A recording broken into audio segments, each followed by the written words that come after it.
Acres, the nation's largest John Deere combine dealer, is offering 2.9% interest for 60 months on over 100 pre-owned combines. Go to acres.com to view a huge inventory of low-hour, late-model John Deere combines. Find what you like, and we'll deliver it to your farm for free. Acres, solutions for every field. If you want all the latest technologies from those big banks, but you also want that hometown feel when you walk in the front doors, choose Midwest Bank. They have top-notch technology. They make banking so easy, and they also have the friendliest staff who will take their time to get to know you and treat you like family. You get the best of both worlds when you choose Midwest Bank. I live on the go, and now I can bank on the go. With Midwest Bank, I have everything I need at my fingertips. I'm volleyball player Allie Batenhorst, and at Midwest Bank, you'll love banking here.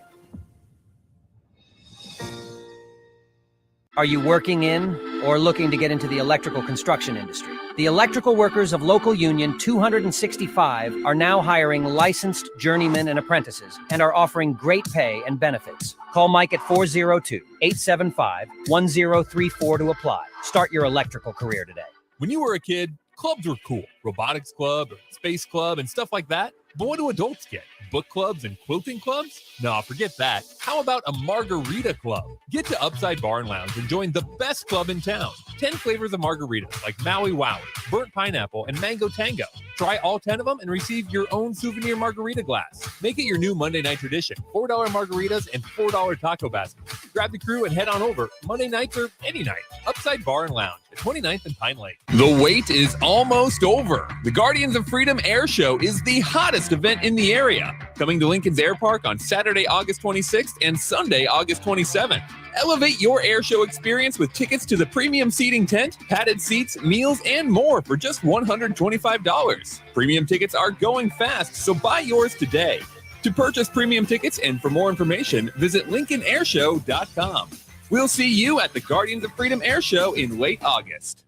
The Butchery by Venue is Lincoln's premier specialty grocers. Take the quality of Venue home with you with our hand-cut steaks, handcrafted burgers, and locally sourced offerings. Browse our wide selection of specialty products designed to enhance your dining experiences with cheeses, spices, sauces, and more. We also have an exclusive collection of liquors, whiskeys, and bourbons at prices you're sure to love. Stop in to the Butchery by Venue today, located in our Venue at Home storefront at 70th and Pioneers, just 2 doors down from Venue Restaurant and Lounge. Hi everyone, Kendall Warnock with A1 Automotive in downtown Lincoln. If you're looking for an automotive repair facility you can genuinely trust, we would be grateful for the opportunity to earn your business repairing your vehicle. We have ASE master technicians and qualified to work on a variety of vehicles from Hondas to Porsches, Jaguars to Toyotas, and Chevrolets to Fords. We pride ourselves on customer service and relationships, and we would be grateful for the opportunity to serve you. Give us a call at 402-477-4660. A1 Automotive, always honest answers. This is Lincoln's home for sports talk on the FM dial. The home of Kansas City Royals baseball. KNTK FM Firth, 93.7 The Ticket. This is Adam Carriker on The Ticket. Position right of the quarterback, out of the shotgun, first and 20. Jailbreak screen in the air. It is tipped. It is intercepted by Carriker at the Missouri 21-yard line. Live from the heart of Lincoln, America, 8-year NFL vet and All-American defensive lineman Adam Carriker. Shotgun snap to Everett. He's got the left arm going, and now he's got a whole lot of Adam Carriker who rips him down inside the 25-yard line. On 93.7 The Ticket and theticketfm.com. Here's your host, Adam Carriker. Welcome, everybody, to Adam Carriker on The Ticket. All right, Monday, July 3rd. Each and every Monday, come join me for the fastest hour in radio each and every week throughout the state of Nebraska from noon to 1 p.m. Grab your food, grab your lunch.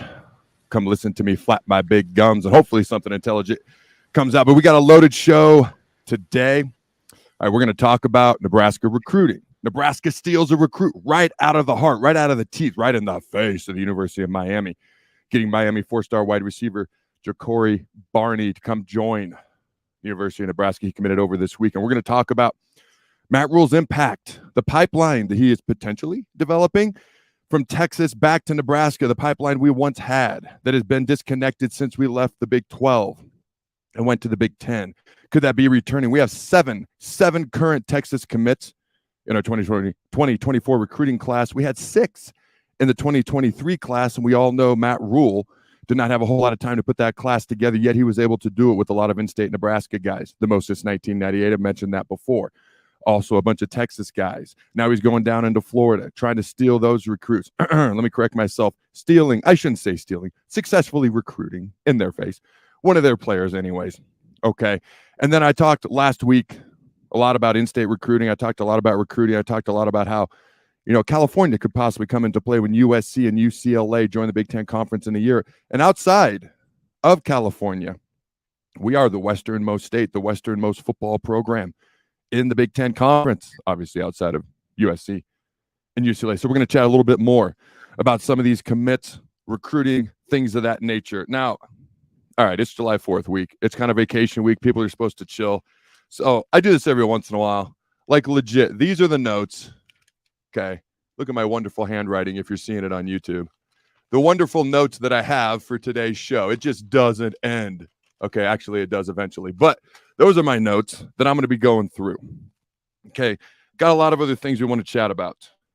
Steve Sipple is going to be joining us. The great Steve Sipple is going to be joining us at 12:30 today. All right. Also, let's talk about Georgia. A lot of interesting topics coming out of that program right now. All right. They've had some legal issues. All right. And 11 players during Kirby Smart's 7 seasons as a head coach, all right, have been retained in the program after women have made abuse allegations. All right. Now, we don't know all the fine details of all of this, but the question is, there tends to be, when programs have a lot of success, especially if it's sustained over time in any way, shape, or form, it tends to come with a lot of scrutiny, as you would expect. But sometimes, there's legal issues that come along the way. You think about Colorado way back in the day. You think about when Baylor was rolling in initially under Art Briles and all the stuff that went on there. Okay, you think about USC as Pete Carroll was running out the door.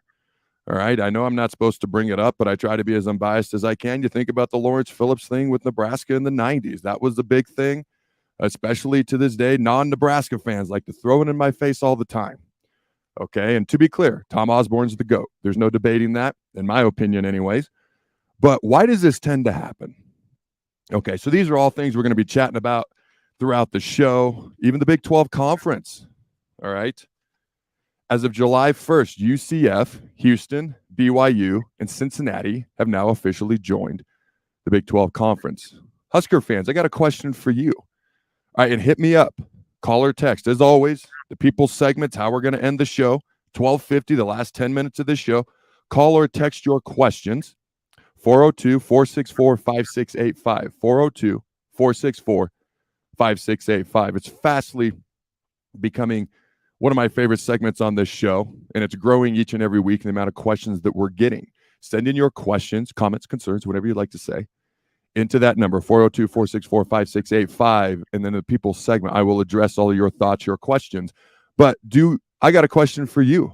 Do you miss the Big 12? There was a point in time when I think there would have been a lot of yeses, and a lot of that was due to traditional rivalries, traditional games that we don't get to play anymore, whether it's Oklahoma, okay, because we don't get to play them every year anymore. And we didn't play them every year in the Big 12 anyways, simply because they chose not to play us every year. They wanted to stay in the South. They didn't want to cross over with us every year, but that's in the past. I'll let it go, okay? From Colorado to, I don't know, Kansas State, Kansas. If you want to look at teams like that, the old Big 8 teams, I know some people are nostalgic a little bit about that. Do you miss the Big 12 for the University of Nebraska? That's a question I have for you, so you let me know. So let's dive right into this. Miami 4-star wide receiver Ja'Cory Barney picks Nebraska over his hometown Miami Hurricanes and Texas A&M. Okay, and to be clear, he's listed as an athlete. Some places, wide receiver, some other places. He's 6 foot, 160 pounds. He had offers from Michigan, Tennessee, Utah, basically offers nationwide. Now, okay, I love this quote from Barney. He said, and I quote, "When I went up there," talking about Nebraska, "I was expecting just cornfields, but it was like a home away from home." End quote. All right.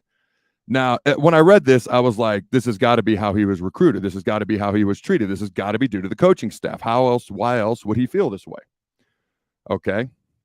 So I attributed this before I read on.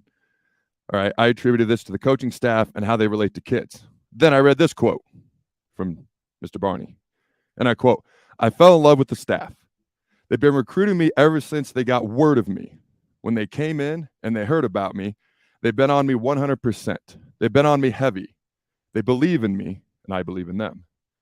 End quote. Now, apparently 5 different Miami coaches spoke to Barney recently so he'd commit to the Hurricanes. But the Huskers ultimately won out on this recruiting battle. Now, you start to look at Nebraska's recruiting rankings nationwide, and it varies from service to service. And I'm always someone who values recruiting rankings, yet I take them with a grain of salt. But depending on where you look, Nebraska has a top 15 class just about everywhere. Okay, but the place I looked, they had us as the 14th class in the country, 23 commits with 5 4-star players. And if you look at the class itself, there are all sorts of pass-catching options that are coming in. All right, you got tight end Carter Nelson, wide receiver Davon Hall, wide receiver Isaiah McMorris, and Barney, who I just spoke about, athlete/wide receiver. Tight ends Ian Flint and Keelan Smith. 6'5" wide receiver Quinn Clark, who's from Bozeman, Montana. And I'm going to be honest with you, I'm already a fan of this kid. Okay. If you've ever been to Montana, so my dad's side of the family, I'm the only city slicker in my family. My dad grew up on a small family farm in Giltner, Nebraska. Okay. So my entire dad's side of the family's from Nebraska. Now they're kind of spread out a little bit from Hastings to Grand Island, Aurora. After my grandparents retired from farming in Giltner, they retired and lived in Aurora for years. Okay. And my mom, she grew up in a log cabin that was built by my grandpa on the side of 100 acres in the middle of nowhere outside of Lewistown, Montana. If you know where Lewistown is, God bless you. It's the geographical center of Montana, but it's a small town. And she grew up in a log cabin that my grandpa built in 1947. And so I have spent, I'm probably not supposed to say this, but my mom would give my dad crap. Obviously, she's from Montana. Anytime we'd go visit family in Nebraska, because, again, when I was 3, my dad's job took me upstate of Washington, so I grew up state of Washington. But we'd come back often to visit family in Nebraska, and she'd be like, oh, cornfield after cornfield after cornfield. Sorry, Mom. I knocked you out on the radio here, but it's true. And she would laugh. So that's how, kind of how some people view Nebraska. So when Barney talks about this, I immediately thought of what my mom was saying. Yet he fell in love with the program because of the coaches and because of what this program offers, because of its great tradition that hopefully we can bring back to the forefront. But I'm talking about Montana. Okay, and the 6'5" wide receiver who's from there. I've been to Montana in the winter. It is legit negative 30 to 40 degrees, depending on where you're at in the state. Like when we went to Lewistown and we went out in the middle of the mountains, it was like legit 40 to 50 degrees below zero. So I'm already a fan of this kid because I know he can handle cold weather. It's going to be like 15 degrees in a November day versus Iowa, snow in the air. And he's going to be like, dude, where's my sweatshirt? Like, it's hot out here. So I'm already a fan of him. Anyways, I digress. Random sidebar. My apologies. You got to know me a little bit. Hopefully you care. Now, Daniel Kalen, the quarterback for Nebraska, who's got all these weapons that are coming in. And I hinted at this last week, so I'm not going to spend a whole bunch of time on it again this week. But I really like this kid. And it's not just because, oh, Dylan didn't commit. We got this kid, so I have to like this kid. No, I genuinely like this kid. Even before Dylan made his decision, Raiola. Figure I don't have to say his last name. But for those that do, Dylan Raiola made his decision. I was already like, we got a really good player in state. I'm not going to be heartbroken if this kid comes and joins us ultimately because he was, I believe, committed to Missouri at the time. So I'll say what I said last week and I'll say it again. All right. I kind of believe he was the quarterback we were always meant to have. You look at all the players he's helped recruit to Nebraska already from his own high school to across the state. And even Barney, I believe it was mentioned that he liked the idea of coming and playing with Daniel Kalen. Okay. Now, he's fully committed to the Huskers, too. That's something else I like about him. And I'm not trying to slam Dylan. Dylan may very well transfer. He may very well transfer to Nebraska one day. Okay, what I'm going to say isn't going to change. I still find it odd that 4 high school teams in 4 years, a little unusual. Now, he may very well go to Georgia, win 2-3 national championships, maybe a Heisman, be the number 1 pick in the draft, and I'll be rooting for him the whole way. My point is more about Daniel, and I'm excited that he's our guy and everything that he's been doing in this class because he's committed to Nebraska, and people want to follow him because of his commitment and his talent, ability, and potential. Okay.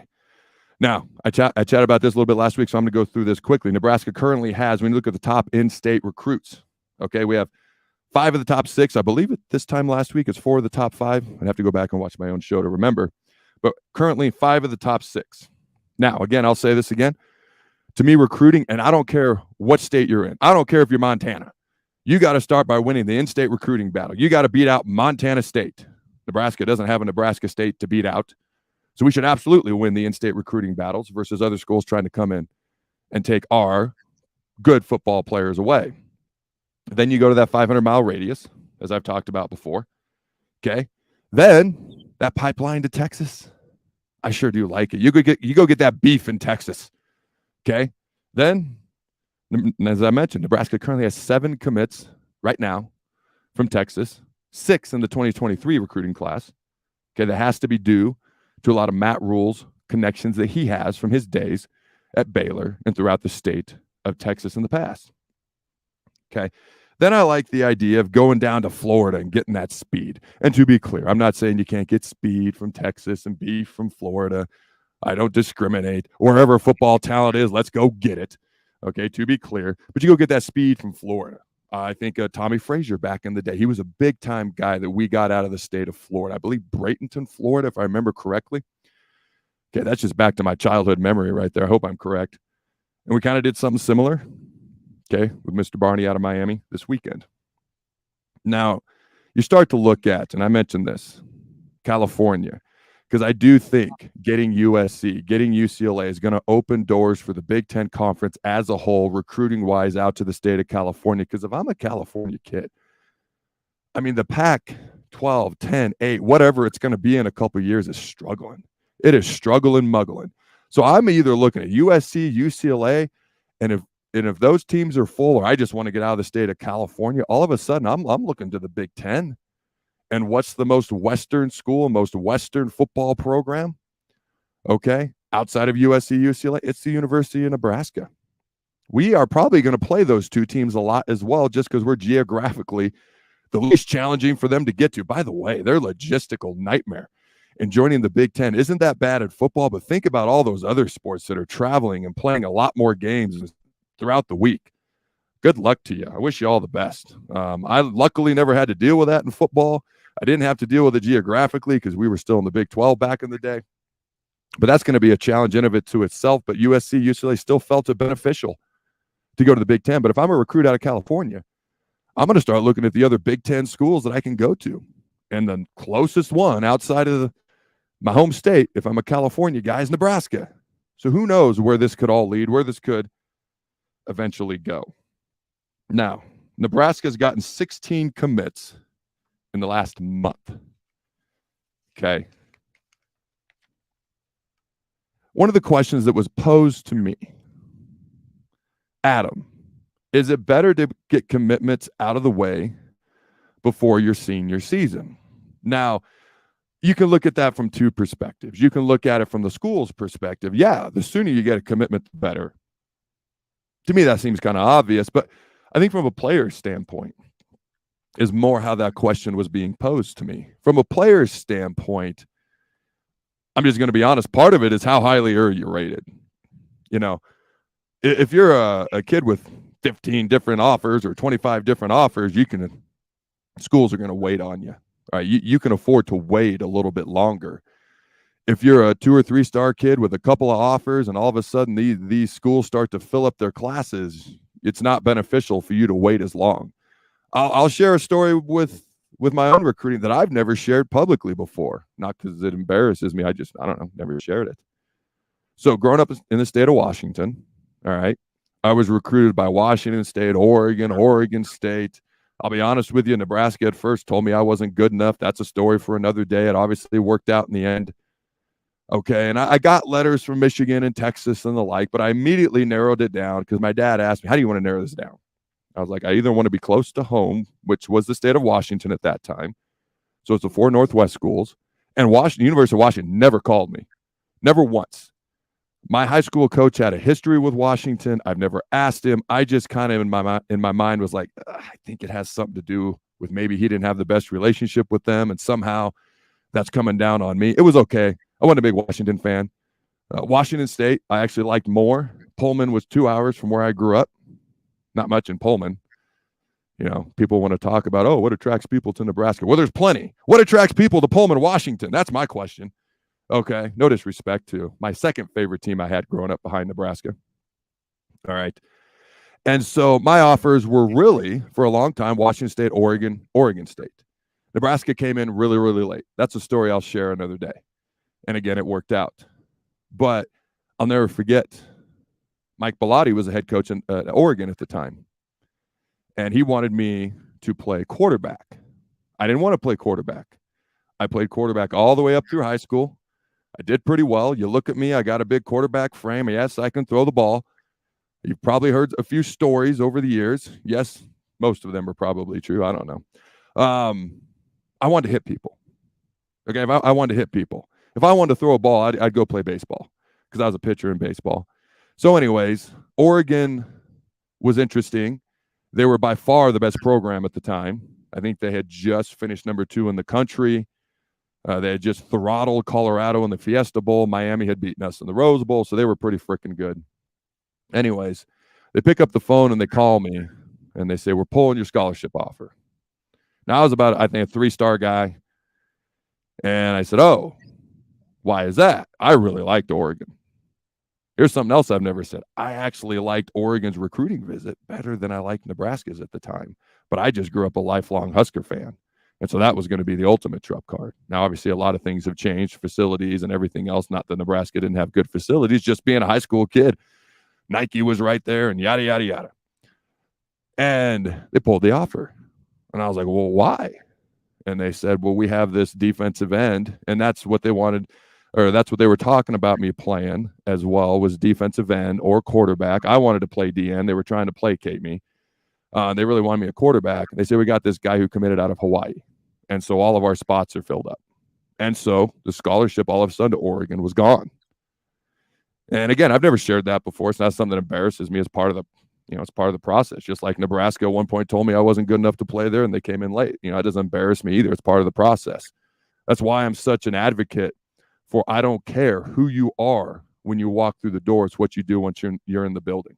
I've said that a million times and I'll probably say it 10 million more. And that's part of the reason why. And so for me, had I committed to Oregon sooner, probably would have been a duck. I'm not going to lie. I was still waiting to see what Nebraska was going to do.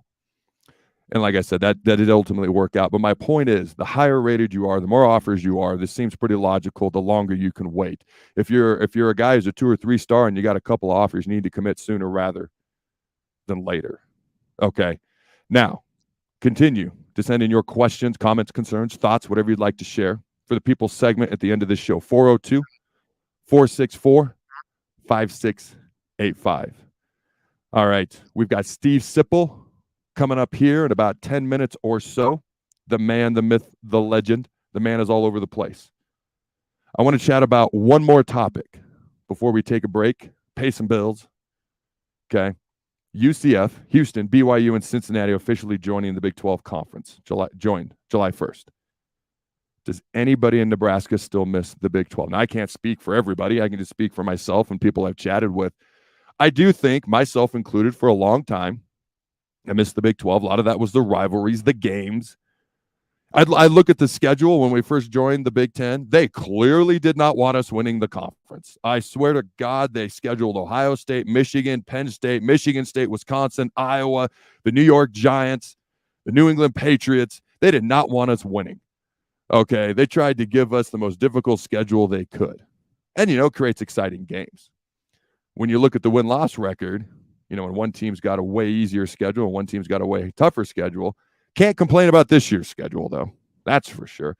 And I think over time, instead of being viewed as just this school that's infiltrated their conference, which I think is how we were viewed at first, like, you're not going to come in and take over, we're now viewed as another Big 10 school. So I think over time, the schedule has evened out.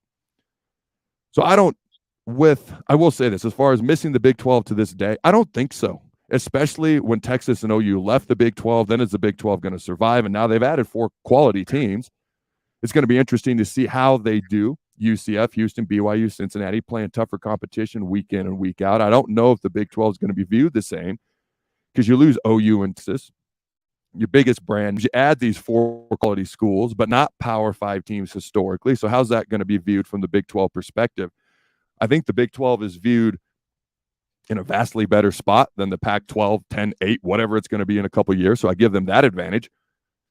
I don't think Nebraska fans as a whole, based on who I've talked to, and let me know if I'm wrong, miss the Big 12 anymore because the Big 12 has a lot more question marks and the SEC and Big 10 seem to be taken off. The Big 10 has no question marks about their strength. It's who's going to join us. How much stronger are we going to become? Obviously, the money has gone significantly up as well. Now, the other question I get is, Adam, has the Big 10 transition hurt Nebraska, or has it mostly been Nebraska plaguing themselves? That's a phenomenal question.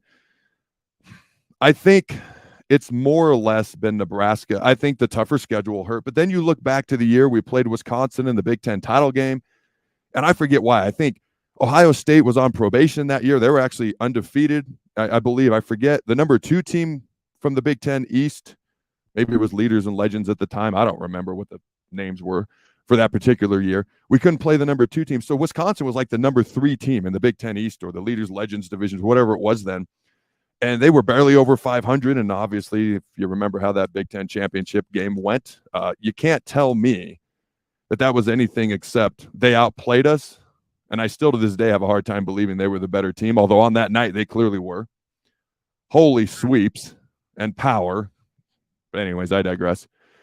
I think Nebraska, under Coach Rule, is going to be better prepared to play in the Big 10 conference. I don't know if the Big 10 itself, I don't want to say did damage to us. I don't know if that's the right wordage, but I think it was more about the Nebraska kind of plaguing ourselves over the past decade with things of that nature. And I hope that makes sense as I try to express that. I am personally glad we're now in the Big 10 conference. I know it's been a little bit rougher, haven't had a conference title in a while, but I do think we're in one of the 2 strongest conferences. That's only going to get stronger. I think Nebraska is only going to get stronger under Coach Rule.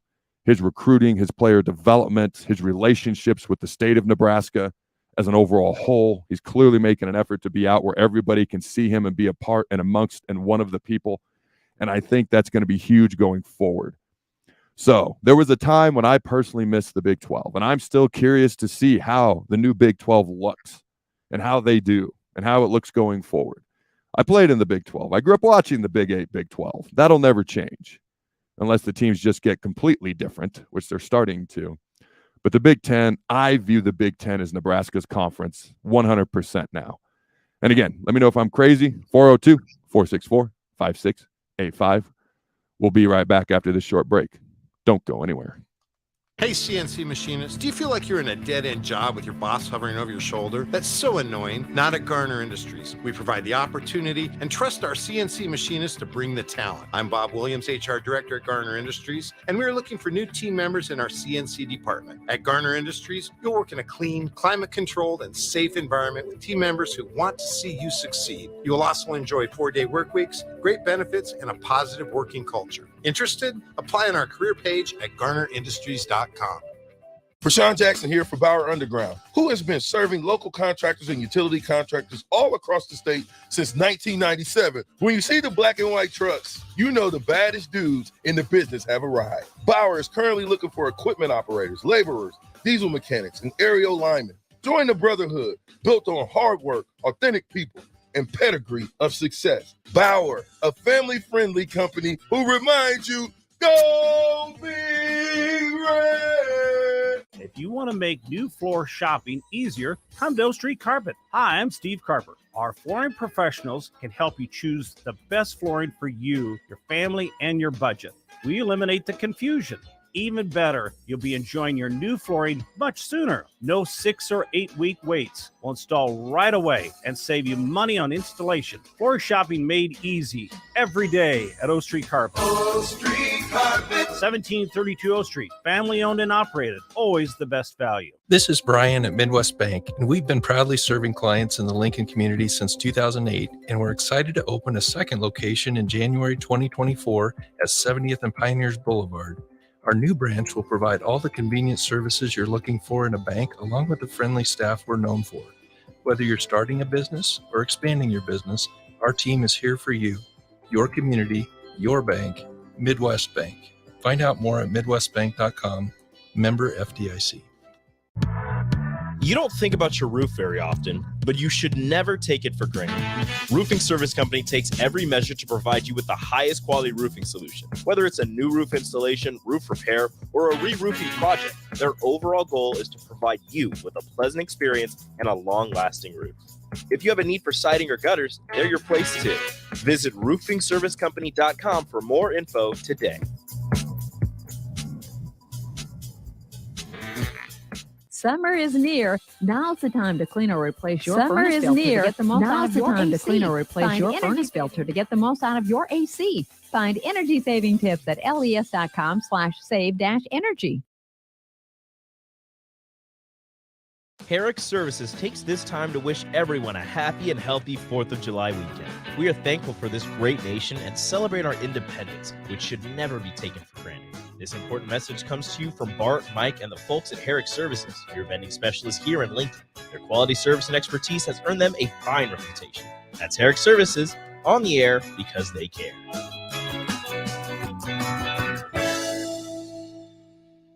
Mary Ellen's Food for the Soul. Smoked meats, amazing sides. The only problem when they fix you a plate is that at some point, that plate will be empty. But hear me out. What if that plate was never empty? That dream can be your reality with the Mary Ellen's Express Lunch Buffet. From 11 to 2 every Wednesday, Thursday, Friday, and even Saturday. One price, all you can eat, and it even comes with a drink. Tell your boss you're taking a long lunch and get down there. Mary Ellen's Food for the Soul at 29th and Pine Lake. Let them fix you a plate.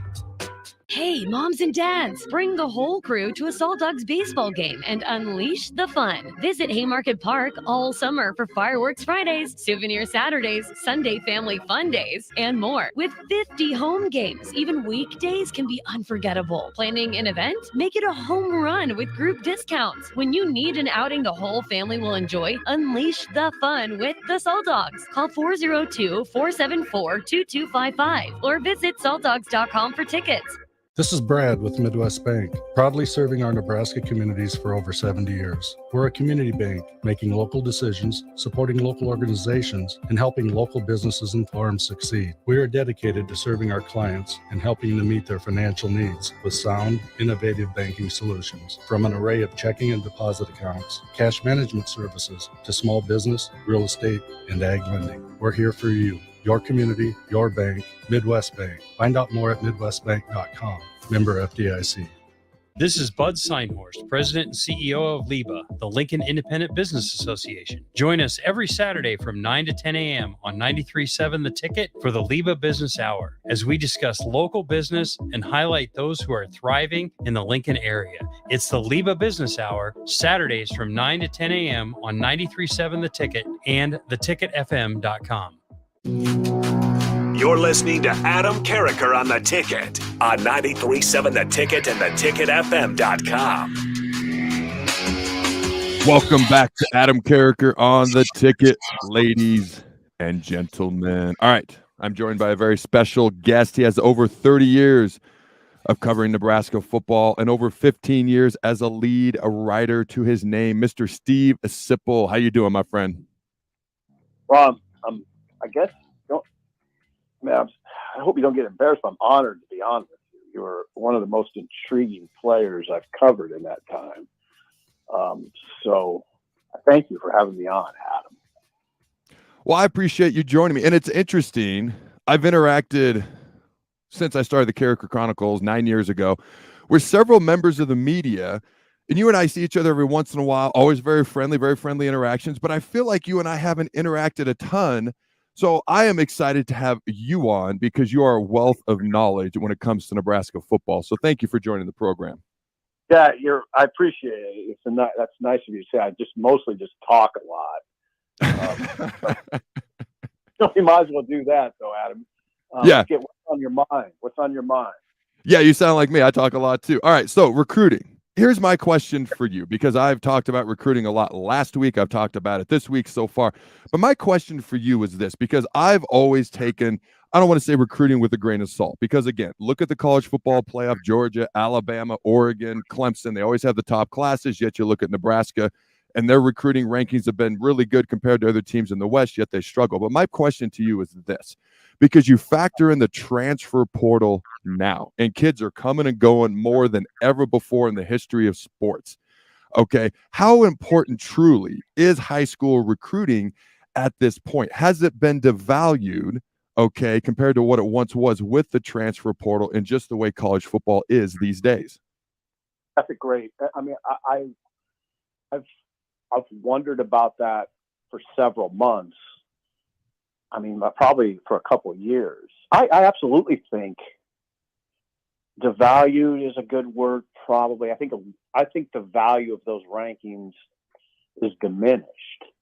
The value of rating a high school class or a class in general. Yeah, I think it's diminished because of the portal for obvious reasons, right? I mean, it doesn't. And I work for a recruit-based website, so it's not exactly great business for me to say that. It's still there's no, Adam. I think we're in the kind of the same boat. I've always taken the recruiting rankings with a grain of salt, but I would never, ever regard recruiting, I mean, the acquisition of talent as anything but probably the most important thing. That it's probably like if you're hiring a coach, the number one thing I want to know as an AD is how well you acquire talent. And I don't even look at it the same as I did when you played at all, because there's so much more that goes into it now with the transfer portal, with NIL, and that component, and how a head coach is prepared to how well a head coach is prepared to handle it. The conversation's changed. I look at it more like roster management, talent acquisition, and I think recruiting in itself is sort of an outdated word. I think you're right. I think it's funny. Roster acquisition or talent acquisition, roster management. It's like an NFL team almost, because the transfer portal has created free agency. The head of collectives I almost regard as kind of a GM. Yep. They're the money people. I don't think, Adam, people really understand it. It's hard to understand.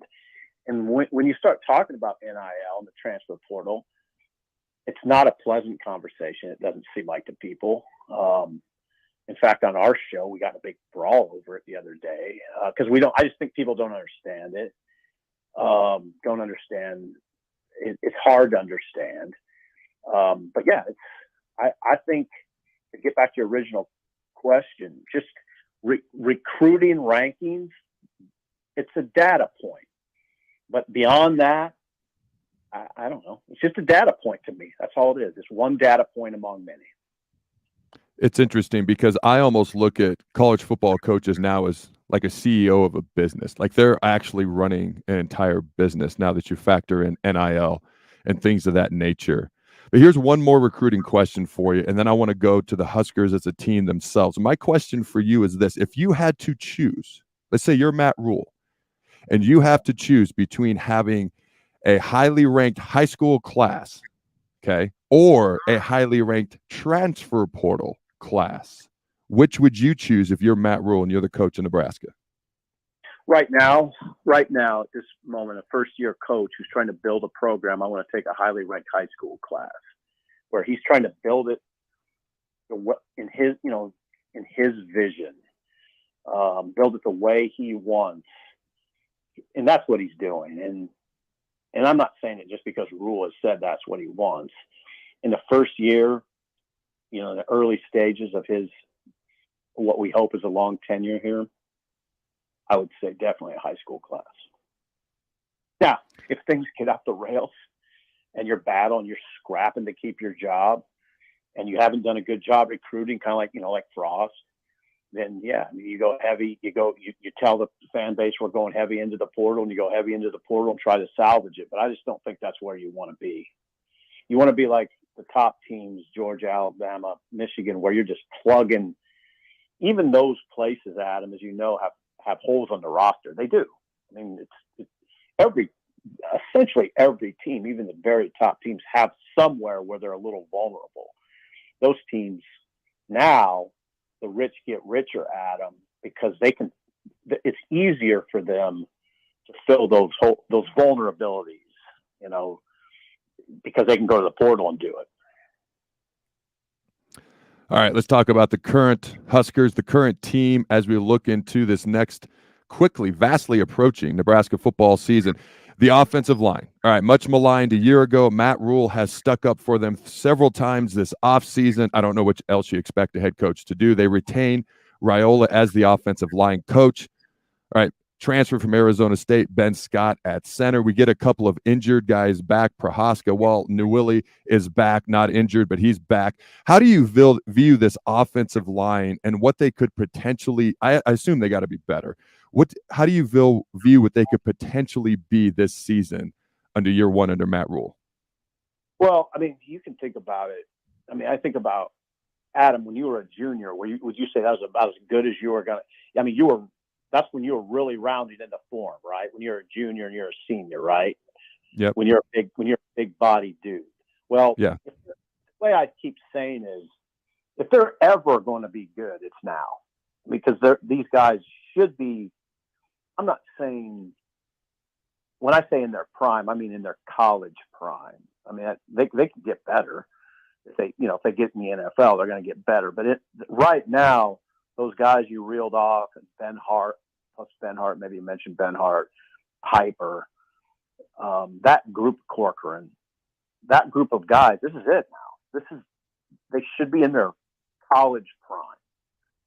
So I know they said no excuses before last year. I think they sort of had excuses. They were still young in terms of class and school, at least.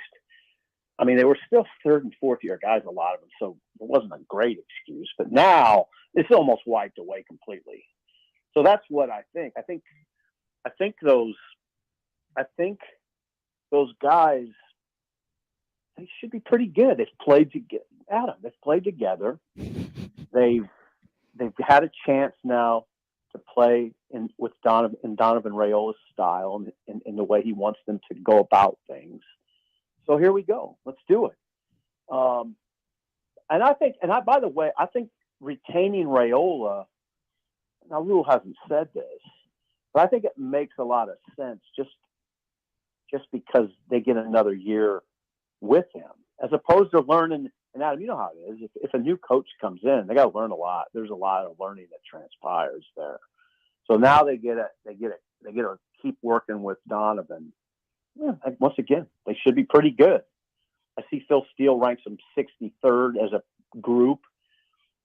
I think they should be better than that, But I get it. Based on what we've seen, 63rd makes sense. But getting Newilly back, Teddy, like you said, Teddy being healthy, bringing in Ben Scott, they should be a top. I don't know. I would think they could be a top 40 line. I'm with you in the aspect of it's now or never. You look at a lot of these guys. Ben Hart, it's his third year starting. Corcoran's been playing a lot for 3 years. You add the guys that we've talked about. You got Piper in the mix. You got 6 guys who could be looked at as potential starters for the 5 spots. I'm still curious to see what exactly happens with Ben Hart and Corcoran specifically. Highly recruited guys, talented guys. When people tell me the O-line isn't talented, I'm like, have you looked at where they were ranked when they were recruited? If you're going to put a lot of value in recruiting rankings, they were highly talented, valued guys, and they're big. They're a big offensive line as well.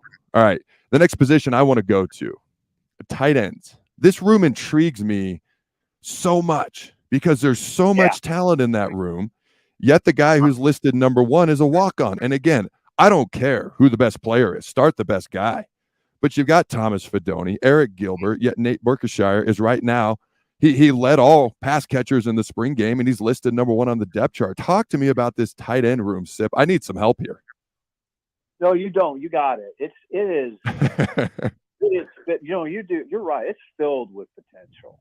A lot. I mean, a lot of it, particularly Fedoni and Gilbert. But Borkertur's a good player. I mean, he's good, and he could be a starter based on what we saw. He was with the one offense in the spring game. So I 100% agree with you. I'm very intrigued. I started with Fedoni because I think Fedoni has both the tangibles and the intangibles. He's a killer competitor, and he has the frame, and he has the speed, he has the hands, but he also has that ungodly want to.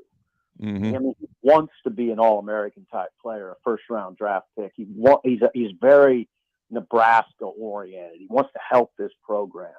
I just don't. The only thing that would hold him back is more bad luck injury-wise. That's it.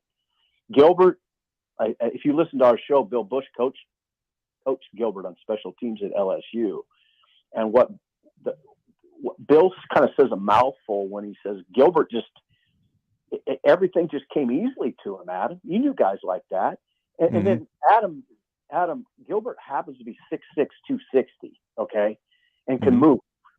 And you saw it in the spring. And so, hey man, that position, let's put it this way. It makes me feel more comfortable about any deficiencies in the receiving core. I don't think it's a great receiving core. I think it's fine. But any real concerns I have about the passing game and having open receivers is sort of alleviated by those guys we're talking about, mainly those three. I would say Fedoni 1, Gilbert 2, and Borkacher 3. So talk to me about the receivers, because that's actually next on my list. That's a perfect segue. We only had one receiver who really stood out in the spring game, and yes, the spring game is just a glorified practice. But I'm curious on your thoughts as that group as a whole. Also, Xavier Betts, is he a guy? He's uber talented. We know that. Is he a guy that can kind of, I don't want to say make a little bit of a comeback, but maybe a little bit of a resurgence, because we know he's a talented guy? Betts? Is that who you blanked out a little bit? Xavier Betts? Yeah, the receiver group as a whole, and then Xavier Betts specifically. Okay, well, yeah, I'm glad you asked about Betts, because all the reports in the offseason are favorable. I mean, I'm talking about Garrett McGuire, who in the early part of June, I talked to him during the satellite camps in Texas, and I mean, just said it had glowing praise for Xavier, that he had to take care of 21 hours, I think, a huge course load in the spring, which he did, which is a good sign right there, right? He took care of it. He did what he had to do in school. And then he's in great shape. I mean, if you see him, I mean, he's one of the better looking specimens on the team. There's really nothing that should hold him back at this point. Now, what you wonder about, and I mean, let's be frank, Adam, you wonder about desire a little bit, because he left the team, and he left the team, and what you heard from people was, he just wasn't big on football, and he wasn't enjoying it. Well, can he find that? That's what you wonder. It seems like he has. Michael Huffman, the Bellevue West coach, we talked about it the other day, and he said he's never seen Betts this kind of happy. Like he said, the pressure's off. At Bellevue West, he had to make grades. There was pressure on him that way. He had the scholarship offer, and he didn't respond particularly well to the pressure. And there is pressure on those guys. I mean, there is. If you get a scholarship offer, you're a marked man. And then there's, especially an in-state player, Adam, there's certain expectations that are attached to an in-state player that we don't really think about that stuff, but it's there. Some guys just handle it better than others. So, God, I'll tell you what, he's a downfield threat. He's the best looking of those guys. Marcus Washington's the most highly ranked by Phil Steele, I see, at 42. Kemp will be very important. I wish I could say they had a couple more. But if Betts is going good, if Betts is a guy that can get you 30, 35, 40 catches, then you're in business, I think. All right, I got one more question for you. All right, and actually, I'm going to take this from the people's questions. It's supposed to be for the next segment, the people's segment, but I'm going to give this one to you, and it's from Stacy, and basically asking about the defensive line. If you look at all the position groups on this team, to me, the defensive line is the biggest question mark, just due to a lack of experience and things of that nature, learning a new scheme, obviously, and those challenges. But what are your thoughts on the defensive line and that group being viewed at this point in time, and we'll see how it plays out, as probably the biggest question mark going into this upcoming football season? It's a huge question mark. And part of it is we don't know what it's going to look like up front in this new defense. I mean, sometimes I don't even know how to classify a defensive lineman. There's certain guys, what it's going to look like. They're going to play that interior like you played. Now, who's going to play, on the edge? I don't know. They're going to shuttle guys in and out. Sometimes they're going to be a 4-man front. Sometimes they're going to be in a 3-man front. I think so. They're going to move guys up to the line of scrimmage sometimes that we don't talk about as traditional offensive linemen. That's what I'm getting at, Adam. They're going to put MJ Sherman's hand in the dirt sometime, but we also talk about him as a linebacker. We talk about is it Jamari Butler? We talk about him as a linebacker, but he's going to put his hand in the dirt sometimes. So who is a defensive lineman? Who are we talking about? That's number one question. As far as the interior guys, Judy's got to be big. Hutmacher's got to be big. Ty Robinson's got to be big. Those three guys have got to be good now. Yep. And they probably got to be ready to play quite a bit because they're not blessed with great depth. Phil Steele doesn't have Nebraska's defensive line ranked at all. I think he ranks 50. Adam, if you're a Nebraska fan and you're pouring through Phil Steele's magazine, which just came out, and you see the offensive line ranked 63rd nationally behind like James Madison and Toledo, and then you have that's the defensive line I'm talking about. Then you have the defensive line not ranked at all is what I'm getting at. That's a little scary. It really is. This is, Adam, do you remember? I was just looking at the Michigan game the other day because I was looking at Michigan, and it was just astounding to me.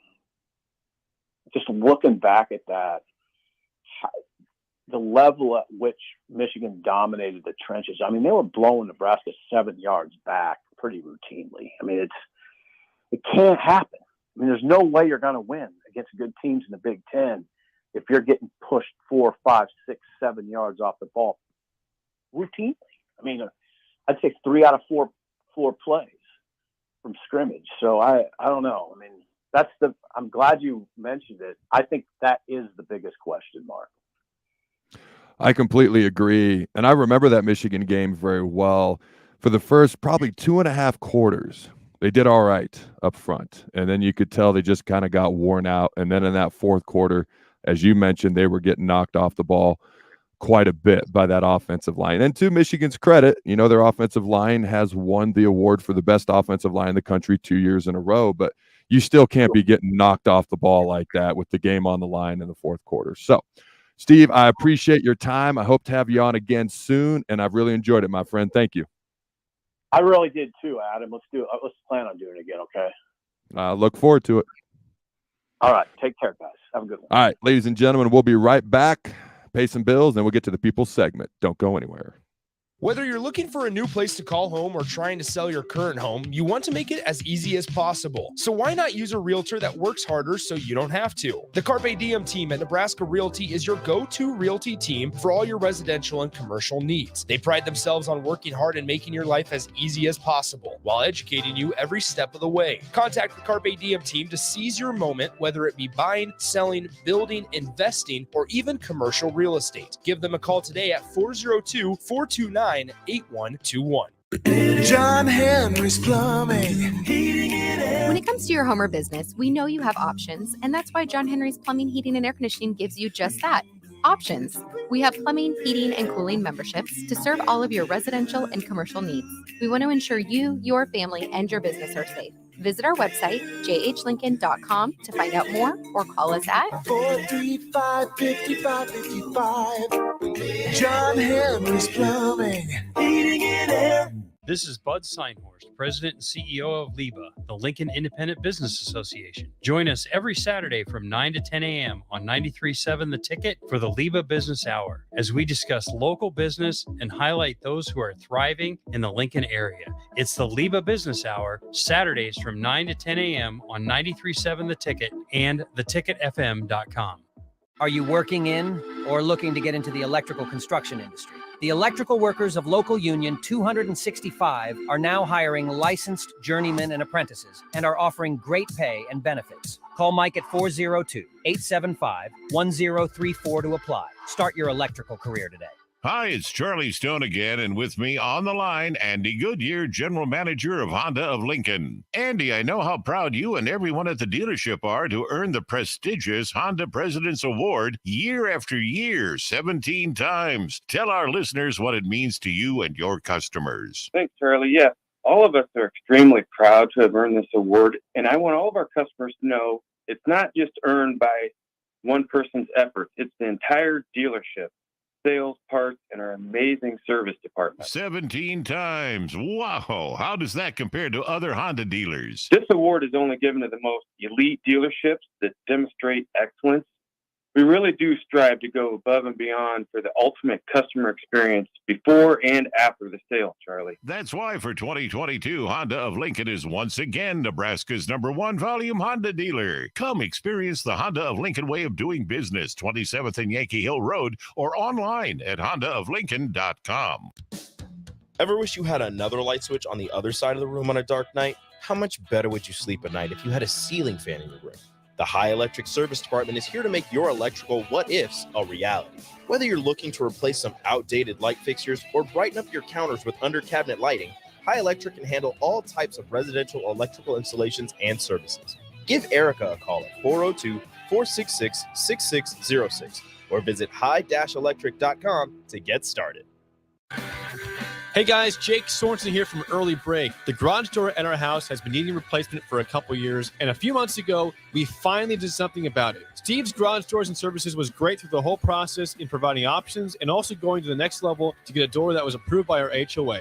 And best of all, the removal of the old door and installation of the new door was done smoothly with no issues. Call Steve's Garage Doors and Services today at 402-480-9462. If you want all the latest technologies from those big banks, but you also want that hometown feel when you walk in the front doors, choose Midwest Bank. They have top-notch technology. They make banking so easy, and they also have the friendliest staff who will take their time to get to know you and treat you like family. You get the best of both worlds when you choose Midwest Bank. I live on the go, and now I can bank on the go. With Midwest Bank, I have everything I need at my fingertips. I'm volleyball player Allie Batenhorst, and at Midwest Bank, you'll love banking here.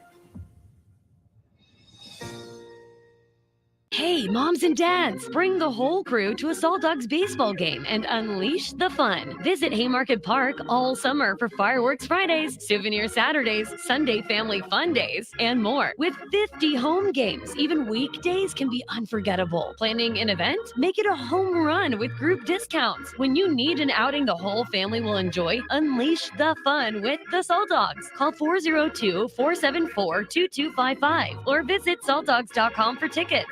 Guys, it's that time again. Another 10-week challenge at Farrell's Extreme Body Shaping is starting on July 8th. I joined Farrell's a little over a year ago, and with their help, I've lost over 125 pounds and can confidently say I'm in the best shape of my life. The 10-week challenge combines kickboxing, strength training, and nutrition coaching in a way that is approachable and achievable for any skill level. And ticket listeners, you can get $150 off the cost of enrollment. Head to theticketfm.com and click on the banner on the homepage to learn more. Farrell's Extreme Body Shaping at 70th and Vine or 40th and Yankee Hill. This is Lincoln's home for sports talk on the FM dial. The home of Kansas City Royals baseball. KNTK FM Firth, 93.7 The Ticket. You're listening to Adam Carriker on The Ticket on 93.7 The Ticket and theticketfm.com. Welcome back, ladies and gentlemen. It's time for the People's segment. We've got all sorts of comments today and then 2 questions I want to get to. So I'm going to try to go through these quickly so I can get to everybody. All right, Adam. These are response to questions I asked earlier pertaining to the Big 12 and other questions throughout the show as well. Adam, I don't miss the Big 12, but I do miss the Big 8 and other traditional rivals. The last 4 numbers of the number that sent that in was 2758. All right. The next person says, I went to church camp at Camp Lutana in Lewistown, Montana my whole life. Man, it is a small world when you run into people from Lewistown, Montana in Nebraska. That game, last 4 numbers from that number are 7233. Also, one thing I missed about the Big 12 was that a lot of road games were drivable. I know I hear that from a lot of people, and I'm with you actually on that. Last 4 numbers in that phone number that sent that in were 9597. Next, I missed the Big 12, and what it was with Texas, Oklahoma, A&M. I think you mean Oklahoma, Texas, A&M, and Missouri. The recruits could be told they could play in their home state and at least once in their 4 to 5 years. We can't do that recruiting these same states playing in the Big Ten. I would much rather Nebraska join the SEC looking back, but I don't mind the Big Ten. My favorite name of everyone who sent in something. This is from Cheeseburger Downer. Love that name. No, you can't miss the Big 12 because it's not even close to the conference we left. It would be like going back to your childhood home, but the house was knocked down and a manufactured home took its place. Your favorite tree was cut down and your tree house is gone. All you did was visit the spot on the street where you grew up. You didn't go home. That's a great point. Nice analogy, too. The garbologist sent that in. All right, next person says, I do miss the Big 12, but we have not established ourselves as a powerhouse in the Big 10 yet. I do still think the Huskers will rise again. Go Big Red, Notorious B.I.B. All right, 4 high schools equals red flag for me. That's Drew and Wahoo. And the last comment before we get to the 2 questions, I honestly thought the first year is more transfer portal. Then after that, you'd be recruiting more high school type kids. That's Drew and Wahoo as well. And so I think what Steve was alluding to, it depends on where you're at talent-wise. Like you look at what Bill Snyder did with Kansas State. They were awful talent-wise, so he went straight to the JUCO ranks to get immediate impact players. Nebraska has talent. What you got to do is you got to develop it, okay, and you got to bring in a culture. And that's why I think Steve Sipple said high school, because Nebraska is not lacking talent like Kansas State was back in the day. If Bill Snyder was trying to build up Kansas State today like he did when they were god-awful before he built them up to be a pretty good program, he'd be going the transfer portal route, okay? The transfer portal route back then was kind of pseudo-JUCO, the JUCO route. So I hope that makes sense. A couple questions I want to get to real quick because I promised we'd address them, and I would like to try to honor my word as much as possible. You look at the University of Georgia football program, and I got a whole plethora of things written out here, but I'm going to try to go quickly so we can end on time with this show. Now, again, I mentioned this earlier. The Journal-Constitution found that 11 players during Kirby Smart's 7 seasons as a head coach have been retained in the program after women had made abuse allegations against them to either the local police or the university. All right, there was an incident where a recruit who was 16 years old, he stayed out past curfew. He ended up getting drunk. He was accused of sexual assault. There was a couple of other things that happened as well. Another player was accused, a woman passed out. She woke up. The player was penetrating her, so he was accused. Now, there have been players who have been suspended. There are cases that are pending, in all fairness. The last one I'm going to mention, I'm not going to deep dive into all these. Okay, defensive tackle Jalen Carter, who was the number 9 pick in the draft last year, pled no contest and misdemeanor charges of reckless driving, which unfortunately ended up in a couple of people passing away. So a couple of thoughts. Number one, okay, anytime you're a program like this, you're going to be under way more scrutiny. So things are brought to the limelight way more often. When you're having success, you're going to have way more opportunities brought to you. Sometimes those opportunities are good. Sometimes they're bad. So sometimes players don't always make the right choices. When you're in the limelight, you get more opportunities. Sometimes it's the right choice. Sometimes it's not. And then there's more limelight brought to it. It's also more difficult when you're on top to stay on top because everyone's trying to tear you down. That's my short, quick answer to try to keep this within the time restrictions, not restrictions, but the time that I'm allotted. My last question that I'm going to address here. Okay. And I hope that makes sense. And if you have thoughts, let us know. I will read them next week. Okay, because Kirby Smart's starting to deal with a lot down there at the University of Georgia in his program. I hope an end to it comes because I personally like Kirby, and I'm glad somebody's winning besides Alabama. I prefer it be Nebraska, but if it ain't Nebraska, I'd prefer it be anybody else but Alabama. That's just me. Why are their numbers on the side of their helmet? It's all over their jersey. Somebody help me with that. I digress. All right, Colin Cowherd said, OU will be the next Nebraska once OU joins the SEC. Bob Stoops, former Nebraska coach, Oklahoma coach, national championship winning coach. Okay, took a little bit of exception to this. He said that Cowherd was oversimplifying and basically needed a geography lesson. Okay, basically what he said is that geography hurts Nebraska in recruiting. We've talked about this a million times. Not going to dive into that now. But he said at Oklahoma, he said they're right there next to Texas. They've got talented guys in Oklahoma. They've got talented guys in Texas. And I think that's one reason they brought Texas with them, other than the brand name, the rivalry, to the SEC. They didn't bring Oklahoma State, if you noticed. Okay, so I think in their minds, they've got the fertile recruiting grounds of Texas right there in their backyard. All right. I believe I talked about everything I said I would talk about, and hopefully you all enjoyed it. Hopefully you had some fun. All right, each and every Monday, noon to 1 p.m., the fastest hour in the radio each and every week. Grab lunch. Join me. Much like Steve Sipple, we flap our gums, and hopefully something intelligent comes out. Until next time, Husker Nation, go big red, and always remember, throw the ball.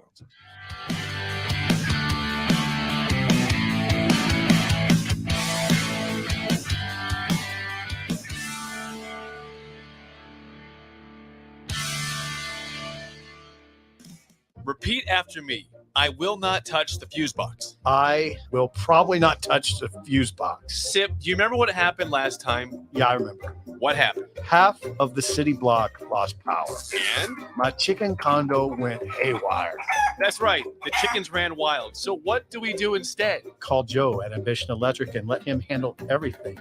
Look, saved on speed dial. Ambition Electric, 402-217-3415 or online at ambitionelectric.com. If you want all the latest technologies from those big banks, but you also want that hometown feel when you walk in the front doors, choose Midwest Bank. They have top-notch technology. They make banking so easy, and they also have the friendliest staff who will take their time